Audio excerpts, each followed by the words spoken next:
حضرات علماء کرام، محترم بزرگوں، نوجوان بھائیوں، پیارے بچوں، بچیوں، پردہ نشین ماں اور بہنوں، تھوڑی دیر تک ہم علم کے موضوع پر گفتگو کرنا چاہیں گے۔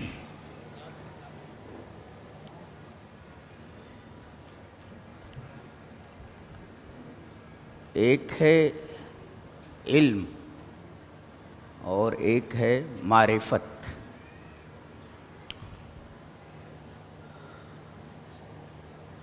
دونوں میں بعض لوگ کہتے ہیں کوئی فرق نہیں ہے، بعض لوگ کہتے ہیں کہ کوئی لفظ بعینہ دوسرے لفظ کے معنی میں نہیں ہوتا، تھوڑا بہت فرق ہوتا ہے۔ تو فرق یہ بتایا گیا کہ معرفت نام ہے ذات کے جاننے کا، یعنی المعرفت تتعلق بالذوات، ذات کو بولتے ہیں۔ جیسے لاؤڈ اسپیکر ہے، یہ ذات ہے، یہ معرفت ہے میری، میں لاؤڈ اسپیکر کو جانتا ہوں۔ اور علم کہتے ہیں ادراک الاحوال کو، احوال جاننے کا۔ مثلا یہ کہا جائے کہ یہ پہاڑ ہے، ھذا جبل، پہاڑ، یہ معرفت ہے۔ ھذا شجر، یہ درخت ہے، یہ معرفت ہے۔ لیکن یہ کہا جائے کہ یہ پہاڑ بہت وسیع ہے، یہ پہاڑ بہت مضبوط ہے، یہ درخت بہت لمبا ہے، تو یہ لمبا ہونا، مضبوط ہونا اور وسیع ہونا یہ اس کی حالتیں ہیں۔ تو گویا معرفت کا تعلق ذوات سے ہوتا ہے، مفردات سے ہوتا ہے، اور علم کا تعلق احوال سے ہوتا ہے۔ یہ بعض لوگوں نے فرق کیا ہے ایسا۔ یہ جو قرآن و حدیث میں علم کی فضیلت بیان کی گئی ہے، یہ کس علم کی فضیلت ہے؟ پہلے اس کو سمجھنا ضروری ہے۔ جیسے حدیث پڑھ لیتے ہیں، حدیث اس طرح: وعن انس بن مالک رضی اللہ تعالیٰ عنہ قال قال رسول اللہ صلی اللہ علیہ وسلم طلب العلم فریضۃ علی کل مسلم، رواہ الطبرانی فی المعجم الکبیر۔ کہ حضرت انس بن مالک فرماتے ہیں کہ رسول اکرم صلی اللہ علیہ وسلم نے ارشاد فرمایا کہ علم کا حاصل کرنا ہر مسلم کے اوپر، چاہے وہ مرد ہو یا عورت ہو، فرض ہے۔ یہ کس علم کی بات کہی جا رہی ہے؟ تو آئیے ایک حدیث سے اس علم کے بارے میں سمجھ لیتے ہیں کہ کس علم کی فضیلت قرآن اور حدیث میں ہے۔ حدیث اس طرح: وعن جابر بن عبد اللہ رضی اللہ تعالیٰ عنہ قال قال رسول اللہ صلی اللہ علیہ وسلم سلوا اللہ علما نافعا وتعوذوا باللہ من علم لا ينفع، رواہ ابن ماجہ فی کتاب الدعاء۔ حضرت امام ابن ماجہ رحمہ اللہ اس حدیث کو ایسے ہی ابن ماجہ شریف کتاب الدعاء کے اندر لائیں۔ حضرت جابر فرماتے ہیں کہ رسول اکرم صلی اللہ علیہ وسلم نے ارشاد فرمایا کہ تم لوگ اللہ سے نفع بخش علم مانگو، کہ اے اللہ مجھے نفع بخش علم عطا فرما جو نفع پہنچائے، اور اللہ کی پناہ چاہو تم ایسے علم سے جو نفع نہ دے۔ وَتَعَوَّذُوا بِاللَّهِ مِنْ عِلْمٍ لَا يَنْفَعُ، ایسے علم سے اللہ کی پناہ چاہو جو نفع بخش نہ ہو۔ یہ حدیث متعین کرتی ہے کہ علم سے مراد علم نافع ہے جو آدمی کو نفع پہنچائے۔ ایک نکتہ یہاں جان لینا ضروری ہے کہ آدمی کے پاس علم نافع ہے، علم ہے اس کے پاس، مگر اس علم سے دوسروں کو تو فائدہ پہنچا رہا ہے لیکن خود کو فائدہ نہیں پہنچا رہا ہے، تو یہ علم نافع نہیں ہے اس کے حق میں کم سے کم۔ جی، تو علم سے مراد علم نافع۔ چلیے ایک حدیث اور پروف کر لیتے ہیں کہ اس علم سے مراد علم نافع ہے۔ حدیث اس طرح: وعن ابی ہریرہ رضی اللہ تعالیٰ عنہ ان رسول اللہ صلی اللہ علیہ وسلم قال اذا مات الانسان انقطع عنہ عملہ الا من ثلاثۃ الا من صدقۃ جاریۃ او علم ينتفع به او ولد صالح يدعو له، رواہ مسلم فی کتاب الوصیہ۔ حضرت امام مسلم رحمہ اللہ اس حدیث کو ایسے ہی مسلم شریف کتاب الوصیہ کے اندر لائیں۔ راوی جیسا کہ معلوم حضرت ابو ہریرہ ہے۔ حضرت ابو ہریرہ فرماتے ہیں کہ نبی اکرم صلی اللہ علیہ وسلم نے ارشاد فرمایا کہ جب انسان مر جاتا ہے تو اس کا عمل اس سے منقطع ہو جاتا ہے۔ ایک نکتہ بتاؤں، ان جو ہوتا ہے ان یہ تجاوز کے لیے آتا ہے، ہم لوگ عربی میں پڑھتے ہیں وعن للتجاوز، اور مثال کیا دیتے ہیں، رمیت السہم عن القوس، میں نے تیر کو کمان سے پھینک دیا۔ اب یہ کمان ہے لائک دیٹ، اس کے اوپر یہ تیر ہے اور ہم نے اس تیر کو پھینک دیا، تو وہاں ان کا استعمال ہوتا ہے، ان رمیت السہم عن القوس، یعنی یہ تیر یہ قوس سے یعنی کمان سے متجاوز ہو گئی، اب اس تیر کا اس کمان سے کوئی تعلق نہیں ہے۔ پتہ یہ چلا اذا مات الانسان انقطع عنہ عملہ، انسان جب مر گیا تب اب اس کے کسی عمل کا تعلق اس کی ذات سے نہیں ہے۔ نبی یہ کہہ رہے ہیں کہ مردے کا عمل ختم ہو گیا، جیسے تیر کمان سے دور چلا گیا اب تیر کا کمان سے کوئی تعلق نہیں۔ یہ کہتے بابا دیتے ہیں بابا بگڑی بنا دیتے، کیسے؟ اذا مات الانسان انقطع عنہ عملہ، آدمی مر گیا تو اس کا عمل اسی طریقے سے اس سے متجاوز ہو گیا، دور چلا گیا، جیسے تیر کمان سے دور چلا جاتا ہے۔ اور ایک نکتہ اور ملحوظ رکھیں، اللہ تبارک و تعالی نے یہ ارشاد فرمایا کہ نبی جب میرا بولتا ہے تو جانتے ہو کیسے بولتا ہے، وَالنَّجْمِ إِذَا هَوَى مَا ضَلَّ صَاحِبُكُمْ وَمَا غَوَى وَمَا يَنطِقُ عَنِ الْهَوَى۔ دیکھیں یہاں بھی ہوا لائے گا، ان لائے گا، ان، یعنی میرا نبی جب کوئی بولتا ہے کوئی بات تو اس کی بات اس کی خواہش نفس سے، اس کی خواہش سے اس طرح دور ہوتی ہے جیسے کہ تیر پھینکا ہوا کمان سے دور ہوتا ہے۔ پتہ یہ چلا کہ نبی اپنی طرف سے کچھ نہیں کہتا جب تک رب تعالی اس سے کہنے کے لیے نہ کہیں، وما ينطق عن الهوى۔ لہذا یہی مطلب ہے من یطیع الرسول فقد اطاع اللہ، جو رسول کی اطاعت کرے سمجھو اس نے اللہ کی اطاعت کی، یہ مطلب ہے اس کا۔ اس لیے کہ وہ جو بولتا ہے در حقیقت زبان اس کی ہوتی ہے، بات اللہ تبارک و تعالیٰ کی، تو خواہش نفس اس کو چھو کر بھی نہیں جاتی، اس لیے کہ اب کمان کا تیر سے کوئی تعلق اور تیر کا کمان سے کوئی تعلق نہیں رہ گیا۔ وما ينطق عن الهوى وعن للتجاوز، مثال رمیت السہم عن القوس، میں نے تیر کو کمان سے پھینک دیا۔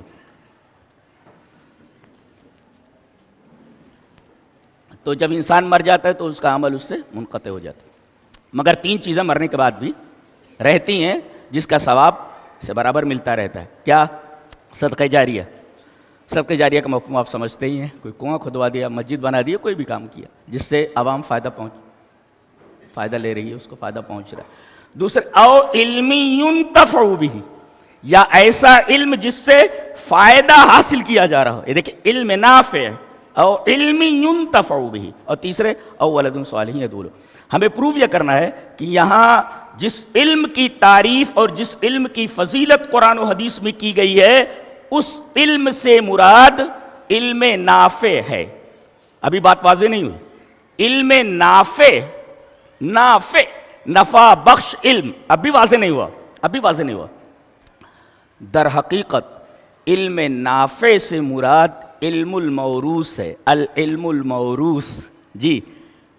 اور علم الموروث کا مطلب سمجھتے ہیں؟ جو انبیاء نے ہمیں علم دیا ہے۔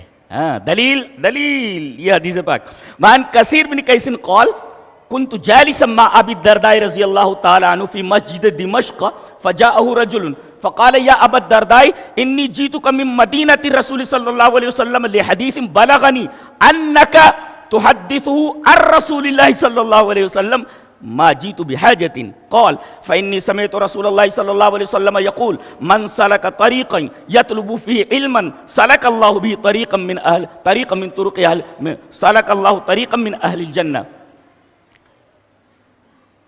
وإن العالم لا يستغفر له من في السماوات ومن وإن العالم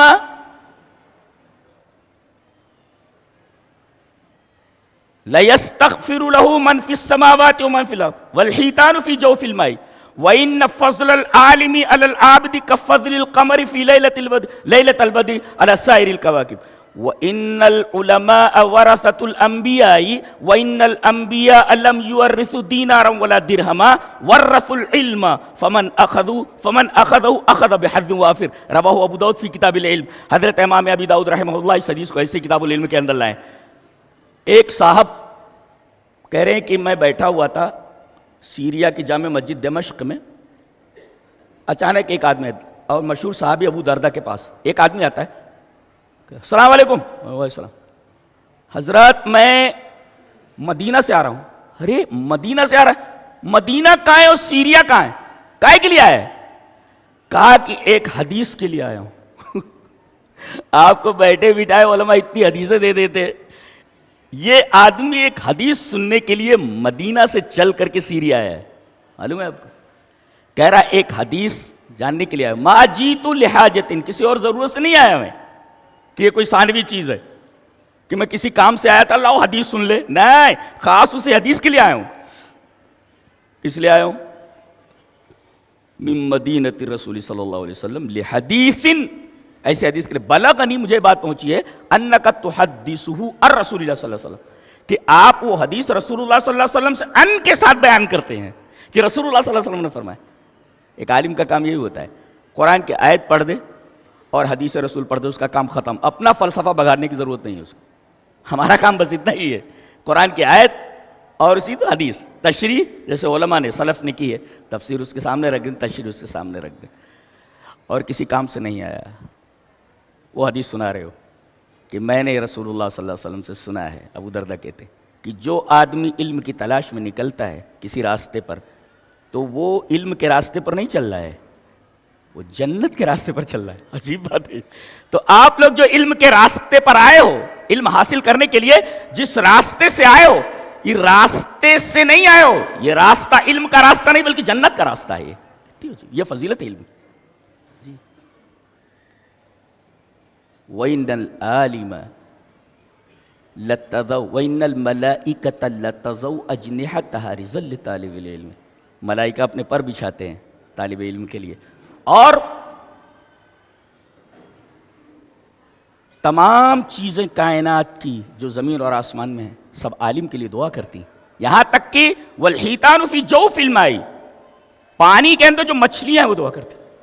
اور فرمایا عالم کی فضیلت عابد کے اوپر، عبادت گزار کے اوپر ایسے ہی ہے جیسے چاند کی فضیلت چاندنی رات میں، 14ویں رات میں تمام ستاروں کے اوپر ہوتی ہے. جی اور فرمایا وَإِنَّ الْعُلَمَاءَ وَرَثَةُ الْأَنْبِيَاءِ، یہ علماء انبیاء کے وارث ہیں. وَإِنَّ الْأَنْبِيَاءَ لَمْ يُوَرِّثُوا دِينَارًا وَلَا دِرْهَمًا، انبیاء یہ دینار اور درہم، روپیہ پیسہ، مال و جائیداد یہ وراثت میں نہیں چھوڑتے. وَرَّثُوا الْعِلْمَ، یہ وراثت میں علم کو چھوڑتے ہیں. یہ کیسا علم؟ قرآن و سنت کا علم. اس لیے کہ نبی پر یہی دو علوم اترے ہیں. دلیل ابھی رک جائیے، اس حدیث پر دو ہی علوم اترے ہیں، یہ دو ہی چیزیں. دلیل یہ حدیث پاک.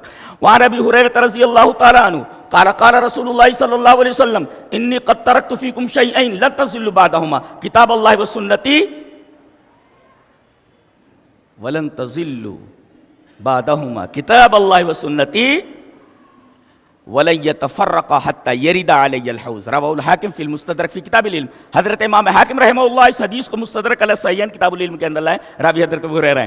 حضرت ابو ہریرہ فرماتے ہیں کہ نبی اکرم صلی اللہ علیہ وسلم نے ارشاد فرمایا کہ میں نے تمہارے درمیان دو چیزیں چھوڑ دی ہیں، ان دونوں چیزوں کو اگر مضبوطی سے پکڑے رہو گے تو کبھی گمراہ نہیں ہوگے. یہی دو چیزیں آپ پر اتری، یہی دونوں چیزیں آپ نے امت کو دی ہیں. جی انہی دونوں چیزوں کا نام علم ہے. جی اور یہی دونوں چیزیں وراثت میں چھوڑ کر جاتا ہے، اس لیے کہ یہی دونوں چیزیں نبی کو ملی ہیں. انبیاء کو یہی دونوں چیزیں دی جاتی ہیں. جی کتاب اور سنت، اس کا عمل، یہ دونوں چیزیں. تو وراثت میں کتاب و سنت ملا انہیں. فمن اچھا عجیب بات یہ ہے، میں تو وراثت کا طالب علم الفرائض کا، تو کس کو کتنا ملتا ہے اللہ تبارک و تعالیٰ نے اس کا حصہ بتا دیا ہے. بیٹی کا اتنا حصہ ہوتا ہے، فلاں کا اتنا، فلاں ماں کا اتنا حصہ، باپ کا اتنا حصہ. لیکن یہ عجیب وراثت ہے انبیاء کی، اس میں متعین حصہ نہیں ہے. جو جتنا چاہے جتنی محنت کرے اتنا لے لے، اس میں حصہ متعین نہیں. یہ عجیب و غریب قسم کی وراثت ہے. پتہ یہ چلا کہ علم سے مراد علم موروث ہے. العلم الموروث عن النبی صلی اللہ علیہ وسلم عن الانبیاء علیہم الصلوۃ والتسلیم. اچھا پتہ یہ چلا کہ علم نافع سے مراد، نفع بخش سے علم سے مراد علم الموروث ہے، جو وراثت میں ہمیں ملا ہے، جیسا کہ اس حدیث سے معلوم ہوا ورث العلم، جو علم موروث ہے وراثت میں ملا. کس سے؟ انبیاء کرام سے. یہ علم نافع ہے. اور یہاں پر ایک نقطہ اور بڑھا لیں، یہ علم موروث یہ اصل ہے. اب اس کا جو مساعد اور معاون ہوگا، اس کا جو ہیلپر ہوگا، وہ بھی علم نافع ہے. دلیل یہ حدیث پاک. وعن زید بن ثابت رضی اللہ تعالیٰ عنہ قال قال رسول اللہ صلی اللہ علیہ وسلم اتحسن السریانیہ قلت لا قال فتعلمها فإنه تأتينا كتب قال فتعلمتها في 17 يوما قال الأعمش كانت تأتيه كتب لا يشتهي أن يطلع عليه إلا من يثق به رواہ ابن حبان فی صحیح. حضرت امام ابن حبان رحمہ اللہ اس حدیث کو ابن حبان صحیح ابن حبان کے اندر لائے. راوی حضرت زید بن ثابت ہیں. بہت عجیب و غریب حدیث ہے. حضرت زید بن ثابت کہتے ہیں کہ رسول اللہ صلی اللہ علیہ وسلم نے ایک دفعہ مجھ سے کہا کہ تمہیں سریانی آتی ہے؟ سریانی زبان آتی ہے جسے کہا جائے انگلش آپ کو آتی ہے عربی کے علاوہ؟ قلت اللہ، میں نے کہا نہیں آتی مجھے. قال فتعلمها، سیکھ لو. کیوں؟ فَإِنَّهُ تَأْتِينَا كُتُبٌ، ہمارے پاس بادشاہوں کے، سرداروں کے اور دیگر قبائل کے سرداروں کے خطوط آتے ہیں. اب ہم کو عربی کے علاوہ کچھ اور نہیں آتا ہے، تو یہ زبان سیکھ لو، تاکہ ہم نہیں چاہتے کہ اگر اس کے اندر کوئی خفیہ بات ہو دوسرے لوگ اس پر مطلع ہو جائیں. صرف ہم ہی جان کر رہے ہیں، لہذا اس زبان کو سیکھ لو. اللہ اکبر. حضرت زید بن ثابت کہتے ہیں فَتَعَلَّمْتُهَا فی 17 یومن، پوری زبان سریانی 17 دن کے اندر پڑھ لیا انہوں نے. یاد یہ زبان پوری کی پوری 17 دن کے اندر سیکھی ہے. ذہانت دیکھیے، ایک تو نبی کی دعا، پھر نبی کا حکم ہے، اور اس کے بعد ان کی محنت ہے. اس میں ایک نقطہ یہ ملا کہ قرآن و حدیث کے علاوہ وہ حدیث، وہ علوم جو قرآن و حدیث کے معاون ہوں. مثلا اب علم الفرائض اگر مجھے پڑھانا ہے تو علم الفرائض کے اندر 4 چیزیں ہیں: علم القرآن، علم الحدیث، علم النسب، علم الحساب. اگر آپ کو علم الحساب نہیں آتا تو پھر آپ صحیح سے تقسیم نہیں کر سکتے وراثت کو. لہذا میتھمیٹکس ضرورت کے مطابق اتنا سیکھنا یہ در حقیقت یہ کتاب و سنت کا معاون ہے. لہذا جب یہ کتاب و سنت کا معاون ہے تو یہ بھی علم نافع میں داخل ہے. تو ہر وہ علم جو کتاب و سنت کا معاون ہو، یہ حدیث بتا رہی ہے کہ وہ کتاب و سنت تو علم ہے ہی علم نافع، ان کا جو معاون علم ہے وہ بھی علم نافع میں داخل ہے. لہذا جو دعویٰ ہم نے کیا تھا وہ دعویٰ ثابت ہو گیا.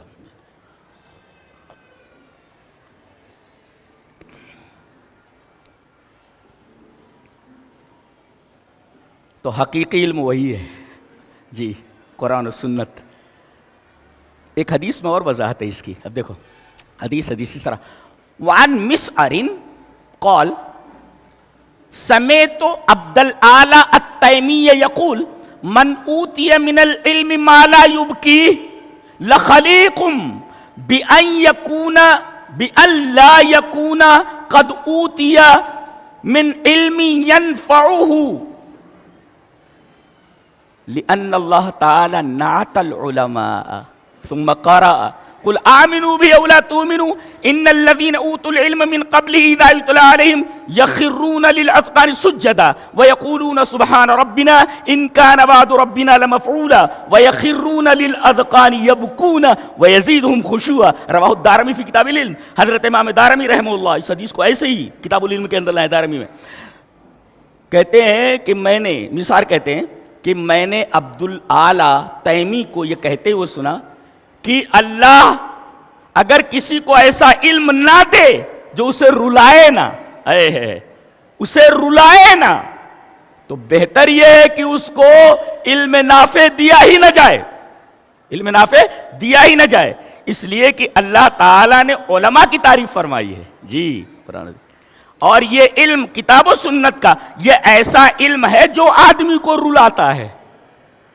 جو آدمی سجدے میں گرے، روئے، وَيَخِرُّونَ لِلْأَذْقَانِ يَبْكُونَ وَيَزِيدُهُمْ خُشُوعًا، ایسا علم جو آدمی کو رلا دے. جی ہمارے اسلاف ایسے ہی تھے. یہ ایک کتاب ہے ابن الجزری کی، کتاب کا نام ہے الزہر الفاتح، کھلا ہوا گلاب. اس کتاب کا نام ہے الزہر الفاتح، کھلا ہوا گلاب، کھلی ہوئی کلی. ابن الجزری اس کے اندر لکھتے ہیں کہ عطا سلمی بیمار تھے تو ان کے ساتھی انہیں دیکھنے کے لیے آئے تو رو رہے تھے، وہ بستر پر پڑے ہوئے ہیں، رو رہے ہیں. ساتھی لوگ آئے، کہا کہ مل حزن، آپ غمگین کیوں ہیں؟ عجیب بات کہہ رہے، وہی حق، تیرے اوپر تعجب ہے، سوال کر رہا ہے تو. ان الموت فی عنقی والقبر بیتی وفی یوم القیامت موقفی وعلی جسر جہنم طریقی وربی لا ادری ما یصنع بی. اللہ اکبر. رو رہے ہیں. ان سے پوچھا گیا آپ رو کیوں رہے ہیں، کس غم میں رو رہے ہیں؟ کہا کہ تو پوچھ رہا ہے، ارے موت میری گردن میں ہے، ہر آدمی کے ساتھ لگی ہوئی ہے، چھوڑتی نہیں ہوں. اور یہ ایک واحد چیز ہے، آدمی جب کسی سے ڈرتا ہے نا تو اس کے اپوزٹ ڈائریکشن میں بھاگتا ہے. مثلا سانپ ادھر سے آ رہا ہو، آدمی دیکھے گا تو کہاں بھاگے؟ اس کی طرف بھاگے گا؟ نہیں، اس کے اپوزٹ ڈائریکشن میں بھاگے گا. لیکن موت ایسی چیز ہے جو آ رہی ہے اس کی طرف اور یہ بھی اسی کی طرف بھاگ رہا ہے. قل ان الموت الذی تفرون منہ فانہ ملاقیکم. جی جس موت سے تم بھاگ رہے ہو تم اس سے ملاقات کرنے والے ہو. یعنی جس طرف سے موت آ رہی ہے تم اسی طرف بڑی تیزی سے بھاگ رہے ہو، بچنے والے نہیں ہو تم. تو وَإِنَّ الْمَوْتَ فِي عُنُقِي، موت میری گردن میں ہے. اچھا، وَالْقَبْرُ بَيْتِي، اور قبر میرا گھر ہے.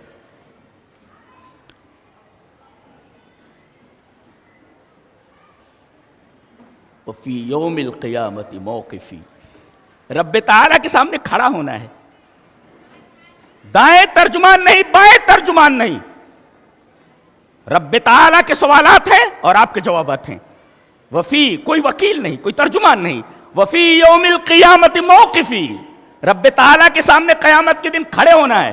والا جسر جہنم طریقی، اور جہنم کے اوپر جو پل ہے، پل صراط، اس پر سے ہر ایک کو گزرنا ہے، اس پر سے گزرنا وہ راستہ ہے.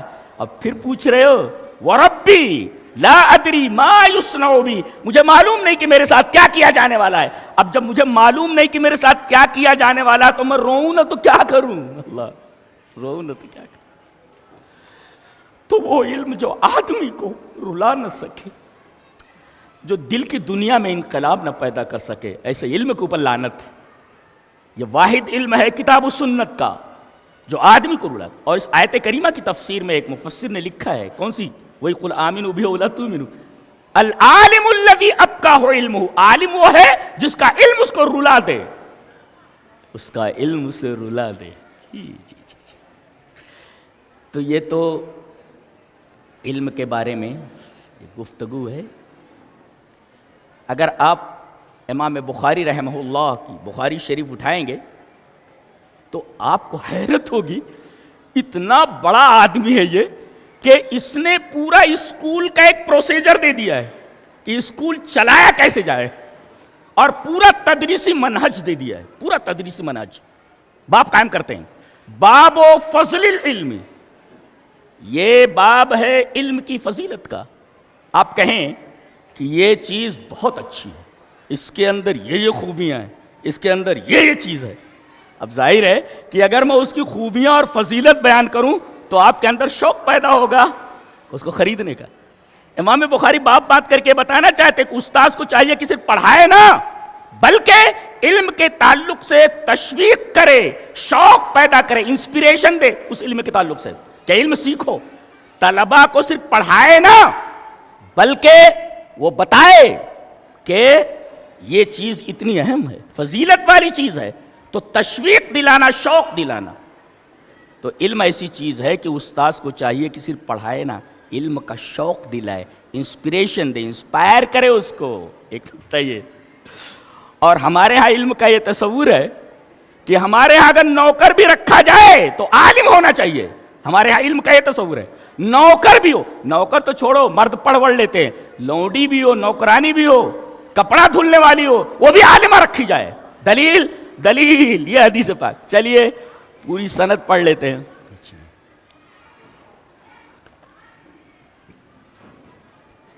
اخبرنا محمد هو ابن سلام حدثنا المحاربي قال حدثنا صالح بن حيان قال اخبرني عامر الشعبي حدثني ابو بردة عن ابيه قال رسول الله صلى الله عليه وسلم ثلاثة لهم اجران.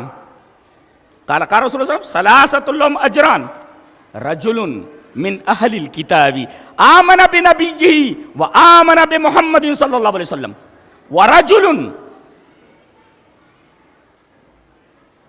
والعبد المملوك ادى حق الله اذا ادى حق الله وحق مواليه ورجل كانت عنده امة فأدبها فأحسن تأديبها وعلمها فأحسن تعليمها ثم آتقها فتزوجها فله اجران. اور آخری ٹکڑا وہ اپنے شاگرد سے بولے. عامر شابی جو ہے ان کے شاگرد صالح بن حیان ہے, اس لیے کہ وہ ان سے بیان کر رہے ہیں نا, تو کہہ رہے ہیں آتینا کہا بغیر شیئن قد یرکب فیما دونہا الی المدینۃ. رواہ البخاری فی کتاب العلم. حضرت امام بخاری رحمہ اللہ اس پوری حدیث کو ایسے ہی کتاب العلم کے اندر لائے. کہتے ہیں یہ حدیث ہم نے تم کو فری میں دے دی ہے. آتینا کہا بغیر شیئن, بغیر شیئن میں فری میں, یہ حدیث تم کو فری میں ہم نے دے دی ہے. اس سے چھوٹی حدیث کے لیے, اس سے چھوٹی بات کے لیے تم کو سواری سے مدینہ جانا پڑتا. قد یرکب فیما دونہا الی المدینۃ, اور تم کو فری میں یہی دے دی گئی ہے. عظمت دیکھیے, عامر شابی جو ہے اپنے شاگرد سے بول رہے ہیں کہ یہ حدیث ہم نے تم کو فری میں دے دی ہے, اس سے چھوٹی حدیث کے لیے تم کو مدینہ تک سواری کر کے جانا پڑتا. یہ حدیث کی عظمت ہے. اور حدیث کی اور اس میں یہ بھی معلوم ہوا کہ طلبہ کو چاہیے کہ وہ دور دراز کا سفر کرے علم کے حصول کے لیے. یہ تو بہت آسانی ہے, لڑکیاں ادھر سے ادھر آ جا رہی ہیں جی, یہ ان کے لیے سعادت کی بات ہے, ان کے لیے اللہ تبارک تعالیٰ کا خاص فضل و کرم ہے. نہیں تو ان کو سفر کر کے باقاعدہ دور دور سے آنا چاہیے. آتینا کا بغیر شیئن قد یرکب فیما دونہا الی المدینۃ. جی یہ دیکھیں دور سے بھی آنا چاہیے علم کے حصول کے لیے. اچھا تو ایک یہ کہ 3 آدمیوں کے لیے ڈبل اجر ہے.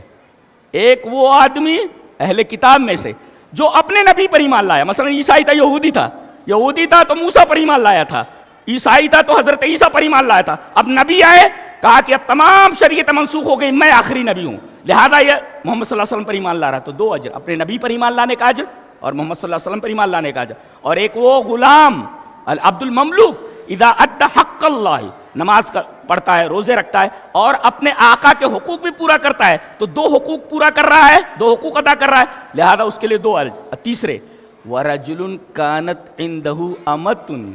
جی ایک آدمی جس کے پاس ایک لونڈی ہے, لونڈی سے وہی سب کچھ جائز ہوتا ہے جو بیوی کے ساتھ ہوتا ہے. نوکرانی تو اس سے بہت اعلیٰ درجے کی ہے جی.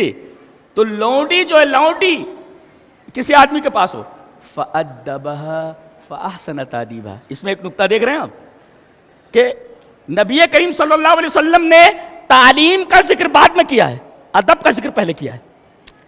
اشارہ اس بات کی طرف ہے کہ خالی بچوں کو تعلیم نہ دی جائے, ادب بھی دیا جائے. آج دیکھو ایک آدمی ڈاکٹر بن جاتا ہے لیکن مریضوں کے ساتھ کسی رحم کا برتاؤ نہیں کرتا جی. کسی کو اعلیٰ عہدہ مل جا رہا ہے جی, وہ کرپشن سے باز نہیں آ رہا ہے. کوئی ویل ایجوکیٹڈ ہے, ویل ایجوکیٹڈ ہونے کے باوجود بھی وہ رشوت لے رہا ہے, سود کھا رہا ہے, رشوت دے رہا ہے, رشوت لے رہا ہے. اللہ اکبر. یہ علم ہے مگر اس کے پاس ادب نہیں ہے جی. علم تو ہے مگر ادب نہیں ہے. اسی وجہ سے امام بخاری رحمہ اللہ اس حدیث کو لا رہے ہیں جہاں ادب پہلے ہے علم بعد میں. اس کا مطلب علم دیا جائے تو خالی علم دے کر کے. آج ہم اپنے بچوں کو علم دیتے ہیں مگر انہیں ادب نہیں دیتے ہیں. ادب کی بات ہے، ادب بہت ضروری ہے. ادب کسے کہتے ہیں؟ ما هو الادب؟ ادب کسے کہتے ہیں؟ التخلق بالاخلاق الحمیدہ هو الادب. اچھے اچھے کرداروں سے اسے مزین کرو. بیٹا یہ نہیں کرنا، بیٹا وہ نہیں کرنا، بیٹا یہ کرو وہ کرو. اسے اچھے سنسکار دو. التخلق بالاخلاق الحمیدہ، اچھے اخلاق سے اس کو مزین کرو، یہ ادب ہے. تو ایک طرف تم تعلیم دو، تعلیم کے ساتھ ساتھ ادب ضرور. آج ہمارے مدارس میں تعلیم تو ہے مگر ادب کی کمی ہے، ادب پر زیادہ زور دیا جائے. جی تو ایک آدمی ہے جس کے لونڈی ہے، اچھا اس کو وہ ادب دیتا ہے، بہترین ادب دیتا ہے، اور اس کو تعلیم دیتا ہے، بہترین تعلیم دیتا ہے، پھر اس کو آزاد کر دیتا ہے، اس سے شادی کر لیتا ہے. اور اللہ کے رسول نے فرمایا ایسے آدمی کے لیے 2 اجر ہے. پتہ یہ چلا. اچھا امام بخاری باب کیا باندھ رہے؟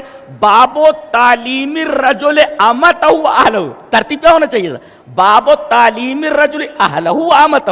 امت کو پہلے لایا گیا، یعنی نوکرانی کو تعلیم دو. اہل و عیال کو تو تعلیم دینا ہی ہے، بچوں کو تو تعلیم سے مزین کرنا ہی. نوکرانی بھی ہو تو عالمہ رکھو. یہ علم کی اہمیت ہے اسلام میں. جی باب و تعلیم الرجل امتہ اہلہ. جی علم اگر نہ ہو تو جانتے ہیں سب سے بڑی مصیبت جہاں آپ دیکھیں گے نا کہ علم جتنا کم ہے شرک وہاں اتنا ہی زیادہ ہے. اس لیے کہ شرک کی بنیاد عدم علم ہے، علم نہ ہونا. دلیل یہ حدیث پاک. وان ابن عباس رضی اللہ تعالی عنہما قال صارت الاوثان التي كانت في قوم نوح في العرب بعد اما ود كانت لقلب بدومة الجندل واما سواع فكانت لهزيل واما يغوث فكانت لبني مراد ثم لبني غطيف في الجوف عند سبا واما يعوق فكانت لحمدان واما نصر فكانت لحمير لآل ذي الكلاء اسماء رجال صالحين حتى اذا هلكوا اوحى الشيطان الى قومهم ان انسبوا الى مجالسهم التي كانوا يجلسون انصابا وسموها باسمائهم ففعلوا فلم تعبد حتى اذا هلك اولئك وتنسخ العلم عبدت. رواه البخاری فی کتاب التفسیر. حضرت امام بخاری رحمہ اللہ اس حدیث کو ایسے ہی کتاب التفسیر کے اندر لائے. کہتے ہیں کہ یہ جو ود، یغوث، یعوق، نصر، یہ 5 جو آدمی ہیں جن کا سورہ نوح میں تذکرہ ہے، یہ 5 قوم نوح کے بزرگ لوگ تھے، اچھے لوگ تھے، ان کے نام تھے یہ اسماء رجال صالحین. یہ جب مر گئے تو قوم کو بڑی تکلیف ہوئی. ارے ہمارے درمیان 5 اتنے اچھے لوگ تھے، اب اس دنیا سے چلے گئے. شیطان دیکھو کہاں آتا معلوم ہے؟ جہاں کوئی کمزوری دیکھتا ہے. کمزوری کدھر ہے؟ کمزوری کدھر ہے کہ گھسوں. دیکھا کہ بیجا محبت ہے، بہت زیادہ محبت ہے. محبت کی بھی ایک حد ہوتی ہے. جی آیا اور کہا کیوں غمگین ہو؟ کہا کہ مر گئے 5. اچھا مر گئے ہم ہمارے درمیان. کہا کہ ایک بات بتاؤں تمہارا غم ختم ہو جائے، جہاں جہاں یہ بیٹھتے تھے نا وہاں ان کا بت بنا لو. ان کا بت بنا لو. بت بنا لیا انہوں نے. ان کی یہ بیٹھے یہاں ود بیٹھتا تھا، یہاں اس کا بت بنا لیا. یہاں سوا بیٹھتا تھا، وہاں بت بنا لیا. الی مجالسہم التی کانوا یجلسون انصابا وسموها باسمائہم. کہا یہ بت اس کا نام ود ہے، یہ بت اس کا نام سوا ہے، نام بھی دے دیے بتوں کا، لیکن عبادت نہیں کی گئی ان کی. اس لیے کہ علم موجود تھا. علم اس وقت موجود تھا. جی علم موجود تھا کہ یہ نیک لوگ تھے، انہوں نے کبھی بھی شرک نہیں کیا تھا. اب جب یہ پورے لوگ مر گئے، حتی اذا ہلک اولئک، یہ لوگ جنہیں معلوم تھا، جی علم تھا، حتی اذا ہلک اولئک وتنسخ العلم. تنسخ کا مطلب ٹو بی ڈیلیٹڈ. تو جہاں علم میں تمسخ آ جائے، ڈیلیٹ ہو جائے علم، اور تمسخ آ جائے. تمسخ جی ایک تو ہے تنسخ، ڈیلیٹ ہو جائے. موبائل میں کوئی چیز ڈیلیٹ ہو گئی، وہی مطلب ہوتا ہے تنسخ کا. علم ڈیلیٹ ہو گیا. جیسے ہی علم ڈیلیٹ ہوا عبادت، عبادت کی جانے لگی. یہ اثر بتا رہا ہے کہ شرک کی جو بنیاد ہے، بنیاد وہ علم کا نہ ہونا ہے. آج کھیڑے گاؤں جتنے بھی ہیں آپ ان کا سروے کر لیجئے، جہاں علم جتنا زیادہ کم ہے وہاں پر شرک اتنا ہی زیادہ ہے۔ پتہ یہ چلا کہ جہاں علم جتنا کم ہوتا ہے شیطان اس جگہ پر اتنا ہی زیادہ شرک کو پھیلاتا ہے، اور یہ اتنا قبیح مرض ہے، اگر یہ مرض کسی کو لاحق ہو جائے تو پھر اس کی آخرت تو پوری کی پوری تباہ و برباد ہو گئی۔ اور وہ چاہتا ہے کہ کسی کو موحد نہ رہنے دے۔ جی آج بھی لوگ بولتے ہیں، دیکھو ایک ہے تنسخ، علم ڈیلیٹ ہو گیا، تنسخ ٹو بی ڈیلیٹڈ، ڈیلیٹ ہو گیا تو عبادت پوجا ہونے لگی، شرک میں مبتلا۔ اور ایک ہوتا ہے تمسح، اس کا مطلب تھوڑا پوچھ لیا گیا یا تھوڑا اس کے اندر کمی آ گئی۔ آج دیکھو کہتے ہیں سرکار دیتے ہیں ہم کھاتے ہیں۔ جی جناب، کون سرکار؟ نبی کریم صلی اللہ علیہ وسلم۔ سرکار روٹی کا ٹکڑا دیتے ہیں ہم کھاتے ہیں، ہم تو سرکار کا کھاتے ہیں، اور بخاری شریف سے ثابت ہے۔ لیجئے جناب، لیجئے، سرکار دیتے ہیں یعنی نبی، نبی ہمیں ٹکڑے دیتے ہیں، روزی دیتے ہیں، اور ہم کھاتے ہیں، تو ہم سرکار کا دیا کھاتے ہیں، یہی تو شرک ہے۔ دلیل کہلاتا ہے، بخاری میں ہے کیا؟ انما انا قاسم واللہ یوتی، تو واللہ یوتی بھی نہیں بولتا، انما انا قاسم، میں بانٹ رہا ہوں، میرے اختیار میں ہے سب۔ چلیے وہ حدیث پہلے پڑھ لیتے ہیں، یہ بانٹنے والی جو ہے۔ چلیے حدیث اس طرح، وعن ابن شہاب قال قال حمید بن عبد الرحمن سمعت معاویہ خطیبا یقول سمعت النبی صلی اللہ علیہ وسلم یقول،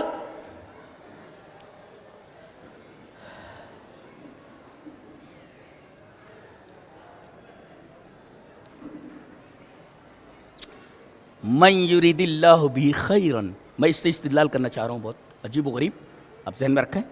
من یرید اللہ بھی خیرا یفقہہ فی الدین، اللہ جس کے ساتھ بھلائی کا ارادہ کرتا ہے اسے فقہ فی الدین دیتا ہے۔ ما هو فقہ فی الدین؟ What is the meaning of فقہ فی الدین؟ شارحین لکھتے ہیں الفقہ فی الدین هو العلم الشرعی، اے یمنح اللہ تعالی العلم الشرعی، اسے شرعی علم دیتا ہے۔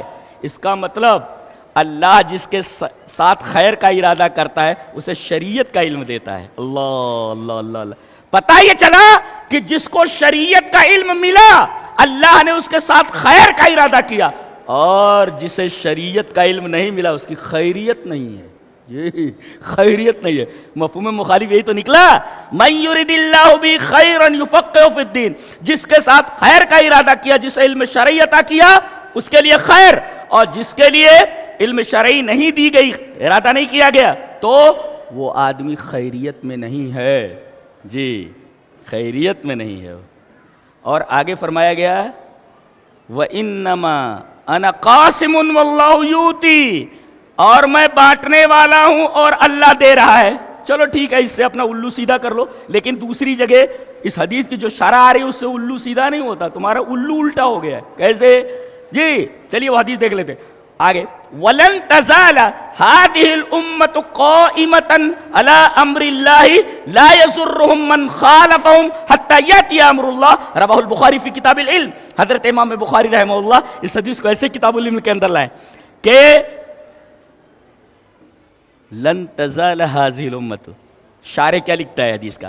طائفة من المسلمین، مسلمانوں کا ایک گروہ ہمیشہ اللہ کے امر پر قائم رہے گا، اللہ کے امر پر قائم رہے گا، اے ثابتۃ علی الدین الصحیح و مستمسکۃ بھی، اس کو پکڑے رہے گا مضبوطی سے۔ الحمدللہ وہ ہم ہیں وہ ثابتۃ علی دین الحق، دین حق کو وہ پکڑے رہیں گے، ثابت رہیں گے اس کے اوپر۔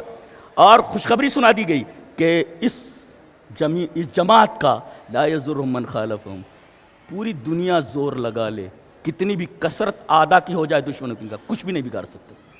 آدھا لا یضرهم من خالفهم، ان کا کچھ نہیں بگاڑ سکتا قیامت تک کوئی، حتی یاتی امر اللہ، یہاں تک کہ اللہ کا امر آ جائے۔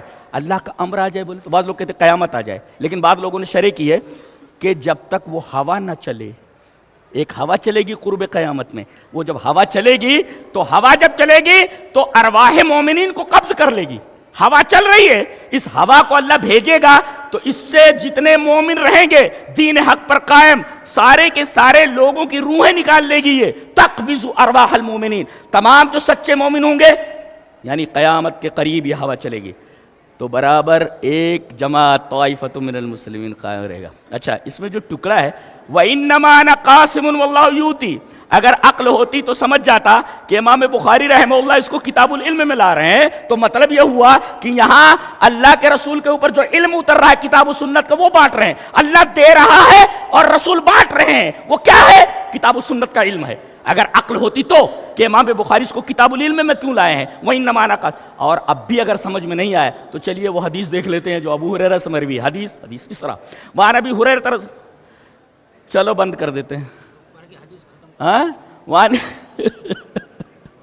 4 دن میرا ضائع ہوا ہے، آپ کے کہنے پر میں آیا ہوں، 4 دن میں آدھا گھنٹہ، جی تو وہاں ابی ہریرہ رضی اللہ تعالیٰ عنہ ان رسول اللہ صلی اللہ علیہ وسلم قال انما انا قاسم، انما انا قاسم ما اوتیکم ولا امنعکم ازو حیث امرت، رواہ البخاری فی کتاب فرض الخمس، حضرت امام بخاری رحمہ اللہ کتاب فرض الخمس میں لائے ہیں۔ کیا حضرت ابو ہریرہ فرما رہے کہ رسول اللہ صلی اللہ علیہ وسلم نے ارشاد فرمایا کہ میں نہ تو تم کو دیتا ہوں، یہ کہہ رہا بانٹ رہے ہیں، نبی فرما رہے میں تم کو دیتا ہی نہیں، ولا امنعکم، نہ روکتا ہوں نہ دیتا ہوں، انما انا قاسم، میں جو بانٹ رہا ہوں، کیسے؟ اللہ دے رہا ہے ازو حیث امرت، جہاں جہاں مجھے دینے کے لیے کہا جاتا ہے وہاں میں دیتا ہوں، تو تیرا مدعا کہاں پورا ہوا؟ تیرا استدلال ہی باطل ہے۔ اللہ میں نیک عمل اور اچھی سمجھ کی توفیق عطا فرمائے اور آپ کو سرخرو فرمائے۔ وآخر دعوانا الحمد للہ رب العالمین۔